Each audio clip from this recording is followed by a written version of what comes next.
సొంతింటి చిరునామా ప్రాపర్టీ ప్లస్కి స్వాగతం. This is Raj Kumar.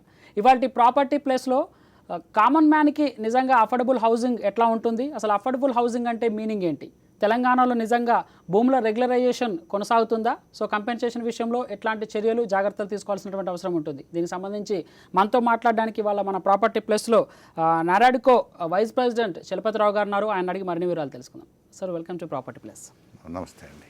Sir, ఇప్పటివరకు అఫోర్డబుల్ హౌసింగ్ లేదా మధ్యతరగతి వర్గాల వారికి ఒక వాళ్ళ డ్రీమ్ హౌస్ ఫుల్ఫిల్ కావాలి అని చెప్పేసి ఇటు సెంట్రల్ గవర్నమెంట్ కావచ్చు, స్టేట్ గవర్నమెంట్స్ కావచ్చు, చాలా వరకు ప్రయత్నాలు చేస్తున్నాయి. అసలు అఫోర్డబుల్ హౌసింగ్ అంటే ఏంటి అసలు? అఫోర్డబుల్ హౌసింగ్ అనేది తెలుగులో అందుబాటులో గృహాలని మనం అంటాం, మీనింగ్ వైజ్ చెప్పాలంటే. అయితే సెంట్రల్ గవర్నమెంట్ దానికి ఒక డెఫినేషన్ ఇచ్చారు. ముఖ్యంగా ఇప్పుడు ఈడబ్ల్యూఎస్ అంటే ఎకనామికల్లీ వీకర్ సెక్షన్స్ వరకు సంబంధిస్తే 25 స్క్వేర్ మీటర్స్ నుంచి మినిమంగా ఉన్నది ఎకనామికల్లీ వీకర్ సెక్షన్ కోసం ఐడెంటిఫై చేశారండి. 25 స్క్వేర్ మీటర్ నుంచి 40 స్క్వేర్ మీటర్స్ వరకు అంటే కార్పెట్ ఏరియా ఉన్న దాన్నేమో ఎల్ఐజీ అని పిలుస్తారు. తర్వాత 40 నుంచి 60 స్క్వేర్ మీటర్ల వరకు ఎల్ఐజీలో గ్రేడ్ ఏ బి కేటగిరీ అని పిలుస్తారు. ఈ 3 రకాల కేటగిరీలో నిర్మించే గృహాలని అఫోర్డబుల్ హౌసింగ్ అంటారు. అయితే గవర్నమెంట్ ఇన్సెంటివ్స్ ఇచ్చే విషయంలో మాత్రం దానికి వాళ్ళ యాన్యువల్ ఇన్కమ్ క్రైటీరియాగా పెట్టుకున్నారన్నమాట. నేషనల్ హౌసింగ్ మిషన్ అని చెప్పేసి వాళ్ళు ఎప్పుడో ఇదివరలోనే 2007-8 జేఎన్ఆర్ఎం కన్నా ముందే ఒక రిపోర్ట్ తయారు చేశారు. ఇప్పుడు లేటెస్ట్ రిపోర్ట్ దాని ప్రకారం చూస్తే కమిటీ ప్రకారంలో భారతదేశంలో అర్బన్ ఏరియాస్కి సంబంధించి 3 కోట్ల కొత్త ఇళ్ళు కావాలి, తర్వాత రూరల్ ఏరియాస్లో 6 కోట్ల కొత్త ఇళ్ళు కావాలి, మొత్తం 9 కోట్ల కొత్త ఇళ్ళు కావాలంటున్నారు. అందులో ఏంటంటే 2 కోట్ల ఇళ్ళు మేము తీసేసిన తర్వాత, అంటే ఇప్పుడు ఉన్న దాంట్లో కూడా భారతదేశం ప్రకారం 1 కోటి ఇళ్ళు ఇప్పుడు ఖాళీగా ఉన్నాయి. అంటే వాళ్ళు రెంట్కి ఇవ్వకో లేకపోతే వాళ్ళు తర్వాత వస్తామనో, ఇంకా కన్స్ట్రక్షన్ అయిన తర్వాత ఏదో మంచి రోజులు లేవనో, at any point of time ఒక 10 million to 11 million హౌసెస్ వేకెంట్గా ఉన్నాయి. ఈ హౌసింగ్ కార్పొరేషన్స్ వారు ఆల్రెడీ మేము 43 లక్షల ఇళ్ళు తెలంగాణలో మేమే కట్టామంటున్నారు వాళ్ళు ఆల్రెడీ. అంటే మేము ఎంకరేజ్ చేసాం, మా ద్వారా 43 లక్షల మందికి వస్తే ఏర్పడిందని వాళ్ళు ఆల్రెడీ చెబుతున్నారు. సో ఇది కాకుండా మామూలుగా మిడిల్ క్లాసు, అప్పర్ క్లాసు వాళ్ళందరూ మామూలుగానే కట్టుకుంటారు. ఈ హౌసింగ్ కార్పొరేషన్ కట్టేది మోస్ట్లీ ఈడబ్ల్యూఎస్ ఎల్ఐజీ కేటగిరీలో కడుతున్నారు. ఎంఐజీ, హెచ్ఐజీ మన ప్రైవేట్ డెవలపర్స్ అందరూ కూడా ఎక్కువగా కట్టేది అది. సో ఓవరాల్గా చూసుకుంటే ఆల్రెడీ 70-80 లక్షల ఇళ్ళు ఉండే ఉంటాయి. అవును సార్. సో ఆ రకంగా చూస్తే ఇప్పుడు ఒక ఇంటికి సగటున 4 ఉంటారనుకుంటే మనం 3 కోట్ల సుమారు జనాభాకి ఇళ్ళు సరిపోతున్నాయా అన్న పరిస్థితి ఒక రకంగా కనపడుతుంది. అయితే మీరు అన్నట్టుగా లెక్కలకు మాత్రం కనబడుతుంది, కానీ ప్రాక్టికల్కి వచ్చేసరికి ఇల్లు మళ్ళీ దరఖాస్తులు పెట్టుకోండి అని చెప్పేసరికి అప్లికేషన్స్ మాత్రం మళ్ళీ సేమ్ ఎన్ని లక్షలు ఉన్నాయో అన్ని లక్షల కంటే ఎక్కువ దరఖాస్తులు వస్తున్నటువంటి. సో ఎట్లా చూడొచ్చు అంటే జనాభా పెరుగుతున్న రేషియో కంటే కూడా ఇళ్ళ కోసం అప్లై చేసే వాళ్ళ సంఖ్య పెరుగుతుందని చెప్పేసి బోత్ ఇటు ఆంధ్రప్రదేశ్ కావచ్చు, ఇటు తెలంగాణ 2 రాష్ట్రాల్లో కూడా అదే పరిస్థితి. అవును, ఇప్పుడు ఇది రేషన్ కార్డు విషయంలో కూడా మనం చూసాం. అసలు జనాభా కన్నా కూడా ఇది ఎక్కువగా రేషన్ కార్డులు తయారైనాయి అనేది కూడా ఒక నింద ఉన్నది. సో ప్రతి ఫీల్డ్లో కూడా అంత పర్ఫెక్ట్గా స్టడీ చేసి రికార్డ్ చేయటం, యాక్చువల్గా ఈ స్టడీ చేయటం, రికార్డ్ చేయటం, మెయింటైన్ చేయటం అనేది కూడా చాలా ఎక్స్పెన్సివ్ ప్రాసెస్. సో మనం ఉన్న డబ్బుని ఏదో మనం డెవలప్మెంట్కి ఉపయోగించుకోవాలి, కానీ దీని ఏదో పర్ఫెక్ట్ చేద్దామని ఎక్కువ డబ్బు ఖర్చు పెడతాం కూడా ఇబ్బంది. ఒక సంవత్సరం ఒక 2 కోట్ల రూపాయలు వాళ్ళ ద్వారా సంక్షేమ కార్యక్రమాలు నిర్వహిస్తున్నాం. కానీ తహసీల్దార్ ఆఫీస్కి వచ్చే 2 కోట్లు దాటిపోయింది అనుకోండి, అప్పుడు ఏమంటామంటే ప్లాన్ ఎక్స్పెండిచర్ కన్నా నాన్ ప్లాన్ ఎక్స్పెండిచర్ ఎక్కువైందంట. అంటే ఆ రకంగా చూస్తే ఖర్చు పర్ఫెక్ట్గా జరగాలి, ఇందులో మోసం జరగకూడదు అన్న దాని మీద ఎక్కువ ఖర్చు పెడుతున్నాం. సో ఆ ఇబ్బంది మనకు రాకుండా చూసుకోవాలి. సో వాళ్ళకి కొత్తగా ఇల్లు కావాల్సిన మాట కూడా వాస్తవమే. సో వారికి ఆల్రెడీ వేరే చోట ఇల్లు ఉందా లేదా అనేది వెరిఫై చేయడం కూడా కొంచెం ఇబ్బందికరమైనటువంటి పరిస్థితి. తెలంగాణ గవర్నమెంట్ ఒక ఇనిషియేటివ్ తీసుకుంది, భారీ స్థాయిలో భూములను కూడా ఆక్రమణలకు గురయ్యాయి అని చెప్పేసి ఇప్పుడు లేఅవుట్ రెగ్యులరేషన్కి సంబంధించి కొత్త జీవో 59 విడుదల చేయడం జరిగింది. 58, 59 రెండు. బట్ 59 ప్రకారం ఏంటంటే భారీ స్థాయిలో ఎక్కువ 500 గజాల పైన ఉన్న వాటికి కూడా అంతే మొత్తంలో అమౌంట్ తీసుకొని, అంటే ఎంత కాస్ట్ ఉందో అంతకంటే ఎక్కువ కాస్ట్ అవుతుందని చెప్పేసి ఒక వాదన వినబడుతుంది. అంటే ప్రైవేట్ లేఅవుట్స్కి సంబంధించి తీసుకున్న వాళ్ళు కానీ, లేక తెలిసి తెలియక కొన్ని వెంచర్లలో కొన్నటువంటి వాళ్ళు కానీ. సో ఎట్లా చూడొచ్చు సార్, లేఅవుట్ అనేది ప్రభుత్వ ధర కంటే కూడా ఎక్కువగా ఉందనేటువంటి వాదనని ఎట్లా చూడొచ్చు? ఎట్టి పరిస్థితుల్లో కూడా ఖాళీ జాగాని రెగ్యులరైజ్ చేయకూడదు అనేది గవర్నమెంట్ ఉద్దేశం అండి. ఇప్పుడు అది వెరీ క్లియర్గా ఉంది. సో దీంట్లో మనం అందరం మీడియాలో ఆల్రెడీ వినపడుతున్నట్టుగా 125 గజాల వరకు స్థలంలో నిర్మించుకుని ఆల్రెడీ ఉంటున్న వాళ్ళకి ఫ్రీగా ఎటువంటి రుసుము వసూలు చేయకుండా వాళ్ళకి అసైన్మెంట్ చేస్తారు. ఎలినేషన్ కాదండి, ఇది అసైన్మెంట్ అంటాం, గవర్నమెంట్ ల్యాండ్ కాబట్టి అది.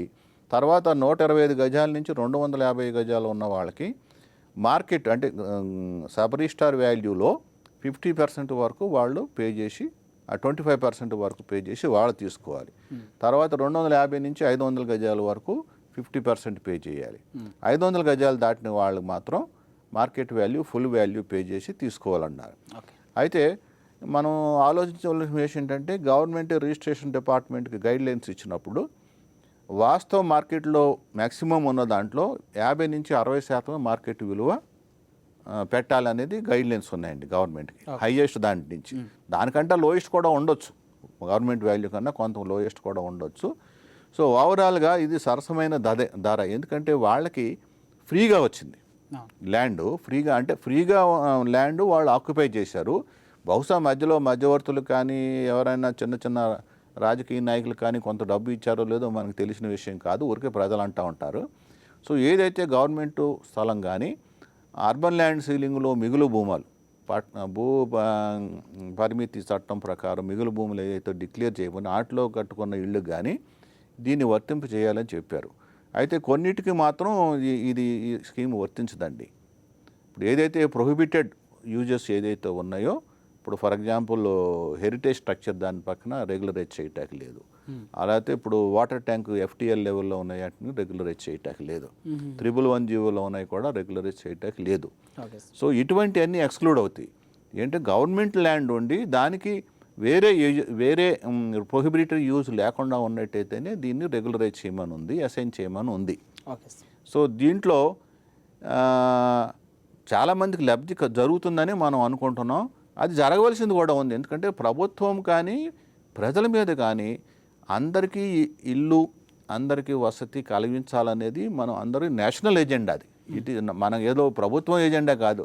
ప్రజలు మనం కూడా కొంతమంది higher income group, middle income group చెందిన వాళ్ళం, లోయర్ ఇన్కమ్ గ్రూపు మన ఆర్థికంగా వెనకబడిన తరగతులకి వసతి కల్పించడం అందరి బాధ్యత, సొసైటీ బాధ్యత, సామాజిక బాధ్యత. అది గవర్నమెంట్ ముందుకు వచ్చి చేయడం అనేది చాలా హర్షించవలసిన విషయం ఇది. కాకపోతే దీంట్లో 1-2 విషయాలు వస్తాయి. ఇప్పుడు ఏంటంటే వాళ్ళు గవర్నమెంట్ స్థలాన్ని అన్యాక్రాంతంగా చేసుకున్నారు. ఇది న్యాయమైన పద్ధతిలో తీసుకోలేదు. వాళ్ళు ఫ్రీగా తీసుకున్నారు, వాళ్ళు వెనకాల కంపల్షన్ నుండి తీసుకోవచ్చు. అయితే కొంతమంది ఈరోజు ఏమంటారంటే, అరే ఇది కరెక్ట్ కాదు, ప్రభుత్వ భూమి మీద మనం ఎవరి భూమి మీద వెళ్ళకూడదని ఉన్న దాంట్లోనే సరిపెట్టుకున్న వాడికి ఈ రోజుకి న్యాయం జరగలేదు అన్న ఒక భావన వాళ్ళకి వస్తుంది. అయితే ఈ భావన అనేది ఇది ఈజ్ ఓన్లీ ఫ్లోటింగ్ అండి. రేపొద్దున ఏమవుతుంది, సపోజ్ వీళ్ళు ఉన్నారు సొంతంగా, కనీసం భూమి ఖర్చు వీళ్ళకి లేదు కానీ ఇల్లు కట్టుకున్నారు, ఇల్లు కట్టుకుంటా ఖర్చు పెట్టారు. రేపొద్దున ఎకనామికల్లీ వీకర్ సెక్షన్ కొంతమందికి గవర్నమెంట్ ఇల్లు కట్టి ఫ్రీగా ఇచ్చే పరిస్థితి కూడా రావచ్చు. అప్పుడు వీళ్ళు మేము అన్యాయం అయిపోయాము, వాళ్ళకి మాకంటే ఎక్కువ బెనిఫిట్ వచ్చిందని కూడా అనుకోవచ్చు. ప్రభుత్వ స్కీమ్స్ అంటే ఆయా టైంని బట్టి అది మనం చేయవలసి వస్తుంది. అంతేగాని దాంట్లో తప్పు ఎప్పులు వినటం కష్టం అవుతుంది. For example urban land ceiling పట్టణం భూగరిష్ట పరిమితి ఏదైతే ఉందో దాని కింద డిక్లేర్ చేసిన వాళ్ళు అందరూ సర్ప్లస్ ల్యాండ్స్ గవర్నమెంట్కి ఇచ్చేశారు. అది గవర్నమెంట్ అన్యాక్రాంతం అయిపోయింది అది. కానీ డిక్లేర్ చేయకుండా ఎన్నాళ్ళు తప్పించుకు తిరుగున్న వాళ్ళు వాళ్ళ ల్యాండ్ వాళ్ళ దగ్గర ఉంది, సో వాళ్ళ బెనిఫిట్ పొందారు. సో డిక్లేర్ చేసినోడు తప్ప అని అంటాకి మనం లేదు. అతను పద్ధతి ప్రకారం అతను వెళ్ళాడు, వీళ్ళు మరి ఏదో రకంగా కొంచెం తప్పించుకున్నారు దాని నుంచి. ట్రస్ట్లకు సంబంధించినటువంటి భూములకు సంబంధించి బైఫర్కేషన్ తర్వాత ఒక పెద్ద వివాదమే చెలరేగింది. సో గవర్నమెంట్ వచ్చిన కొద్ది రోజులకే కొన్ని ట్రస్ట్లకు సంబంధించినటువంటి ఆక్రమణలని తొలగించేటువంటి ప్రయత్నాలు చేసింది. సో ఇప్పుడు ఆ ట్రస్ట్లకు సంబంధించినటువంటి భూములు చాలా వరకు తెలంగాణలో ఆల్మోస్ట్ ఎక్కువ భూములు కూడా ఆక్రమణలకు గురైనటువంటి పరిస్థితి ఉంది. ఒక సిటీలో చూసుకున్నట్లయితే కొన్ని ప్లేస్లలో కుక్కడపల్లి ఆ ఏరియాలో చూసుకున్నట్లయితే కొన్ని క్రమబద్ధీకరిస్తాము అని చెప్తున్నారు.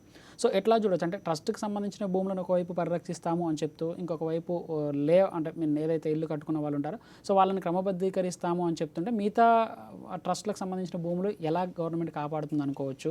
తర్వాత ఇక్కడ కమర్షియలైజేషన్ అనేది ఎక్కువ జరుగుతుంది, కరప్షన్ అనేది దానికి తావు ఉంటుంది ఇక్కడ. ఎందుకంటే ఆక్యుపై చేసిన వాళ్ళు తర్వాత చాలామంది ఎక్కువగా పొలిటీషియన్స్ సంబంధించిన వాళ్ళు పెద్ద పెద్ద బడా నేతలే ఉన్న అంటే మన బడా ఇండస్ట్రియలిస్టులు కావచ్చు అట్లాంటి వాళ్ళు ఎక్కువ ఆక్యుపై చేసుకున్నారు అనేటువంటి వివాదం అనేది ఎవ్రీ వన్ అంటే వెల్ నోన్ స్టేట్మెంట్ లాగా కనబడుతుంది. వీటిని ఎట్లా చూడొచ్చు, వీటిని ఎట్లా గవర్నమెంట్ సింక్రనైజ్ చేసుకుంటే బాగుంటుంది అంటారు?